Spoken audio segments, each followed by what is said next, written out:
네, 이번 시간에는 세전급여와 세후급여에 대해서 살펴볼 건데요. 다른 직종과는 다르게 병의원에서 적극적으로 활용되고 있는 방법 중에 하나가 세후급여입니다. 그런데 이 세후급여는 국가의 여러 가지 정책과 상관되는 측면이 있어서 최근에 많은 병의원에서 이러한 세후급여를 세전급여로 변경하고 있는데요. 오늘은 무엇이 이슈가 되는지, 그리고 그 이슈에 대해서 어떻게 대처하는 것이 효과적인지를 하나씩 살펴보도록 하겠습니다. 급여의 구성에 대해서 상세하게 살펴볼 건데요. 지금 세전급여와 세후급여를 구분하여서 작성되어 있는 서식을 가지고 말씀드리도록 하겠습니다.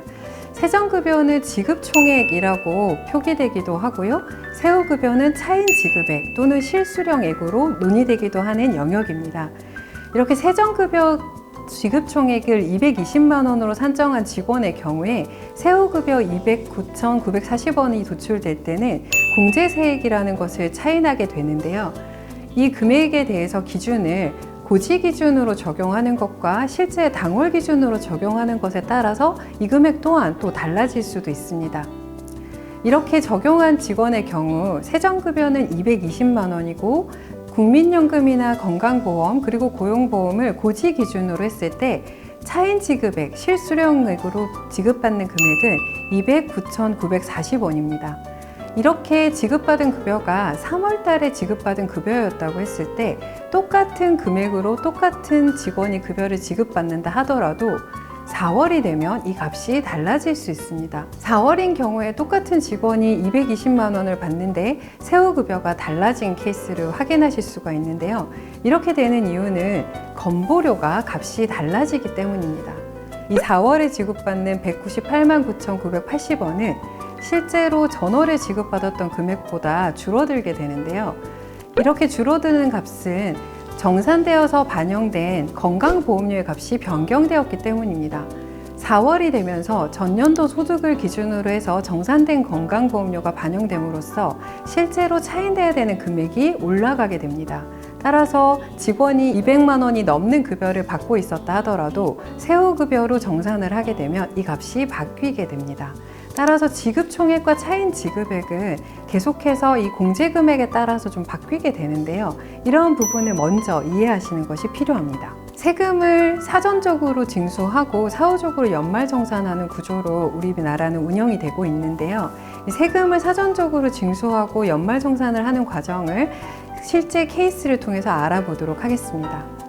나사랑 사원이 2020년에는 2,400만 원의 연봉을, 21년에는 120만 원이 인상된 금액을, 22년에는 다시 또 120만 원이 인상되는 금액을 받는다고 했을 때 이분이 징수하게 되는 원천징수 금액과 연말정산의 금액은 과정에 따라서 값이 달라지게 됩니다. 이 부분에 대해서 저희가 한 번 더 살펴보면 2020년도에는 2020년도 당월의 기준의 급여로 원천 징수를 하게 되는데요. 만약에 7월에 상여를 받게 된다고 한다면 이 7월에 받은 상여는 다시 연봉으로 환산해서 즉 월 200이 아니라 월 250만 원의 연봉 3천만 원에 대한 원천 징수 금액을 12분의 1로 해서 징수받게 됩니다. 이렇게 되면 실제 이 직원의 연봉보다는 더 많은 금액의 세금을 납부하게 되는데요. 이러한 내용에 대해서 21년에 연말정산을 통해서 이 값을 환급받거나 또는 추가 납부하게 되는 과정이 일어납니다. 이렇게 해서 연말 소득에 대한 부분을 다시 정산을 하는 과정을 통해 사후적으로 관리를 하게 되는데요. 동일한 기준이 22년과 23년에도 반복된다고 볼 수 있습니다.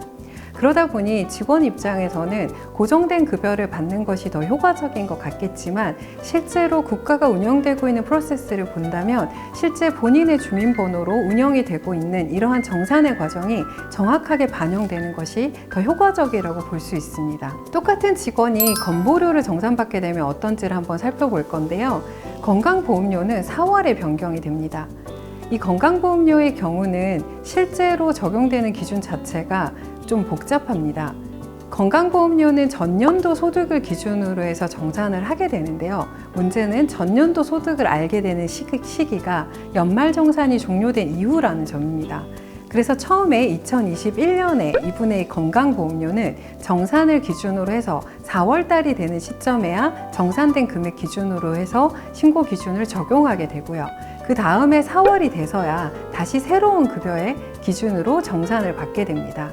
그러다 보니 직원들 입장에서는 매년 내가 달라지는 건보료의 정산을 하고 있다는 것을 인지하고 있지 못한데요. 실제로 직원이 퇴사를 하는 과정이 중도에 일어나게 된다고 하면 퇴사 정산의 문제라든지 직원별로 건보료가 달라지는 이슈라든지 그러한 부분들이 문제가 될 수 있습니다.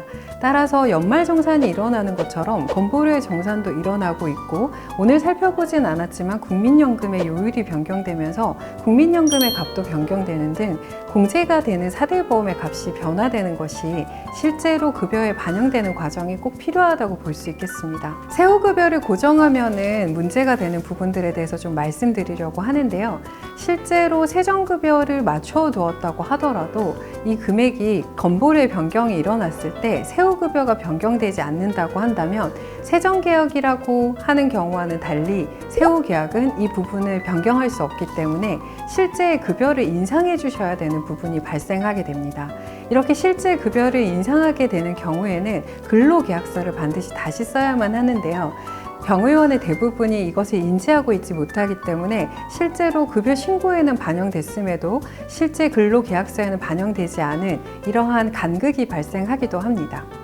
두 번째는 세후급여를 고정하는 경우에 직원 간의 역차별이 발생할 수도 있는데요. 직원들은 실제로 내가 받는 세후급여만 신경 쓰다 보니까 이것이 역차별이다라는 것을 인지하지 못하는 경우가 많이 있습니다. 하지만 말씀드린 것처럼 건강보험료가 전년도 소득에 귀속돼서 정산이 일어나고 이 정산이 일어난 금액이 세정급여의 변경이 된다고 한다면 실제로 똑같이 세후급여를 받는 직원이라고 하더라도 세정급여가 달라져서 퇴직 금액이라든지 나머지 신고소득의 변경으로 인해서 일어날 수 있는 일들에 대해 역차별이 발생할 수도 있는 상황이기 때문에 본인의 주민번호를 기점으로 하여 사대보험을 정산하고 연말 정산을 할 수 있는 세정계약이 좀 더 합리적이라고 볼 수 있겠습니다. 그러면 이렇게 합리적인 세정계약으로 변경하고자 하면 무엇을 해야 될까요? 관계적으로 우리가 먼저 풀어야 될 것들이 있습니다. 아무래도 직원들이 관행적으로 세후계약을 많이 진행하다 보니 세전계약으로 변경함으로써 세후값이 달라지는 것에 대해서 충분히 인지하지 못하는 경우들이 생기곤 합니다.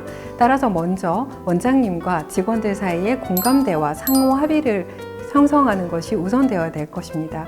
그리고 나서도 원장님들께서 급여를 송금하실 때 매월 급여 명세서를 반드시 확인하실 것을 추천드립니다.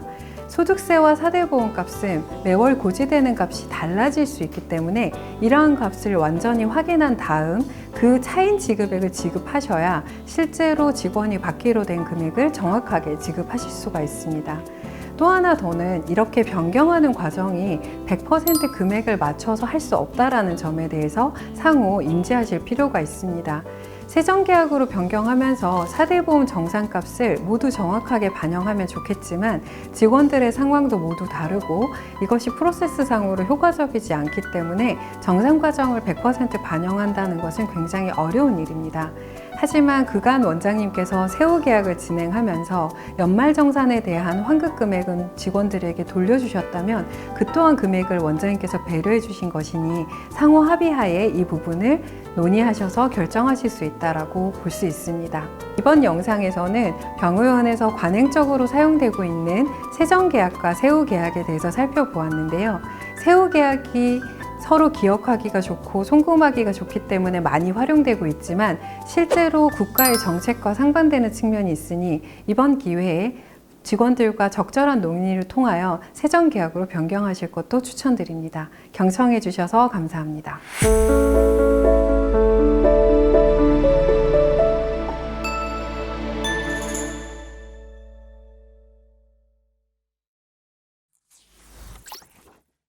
치과계 중심 채널 치해신보TV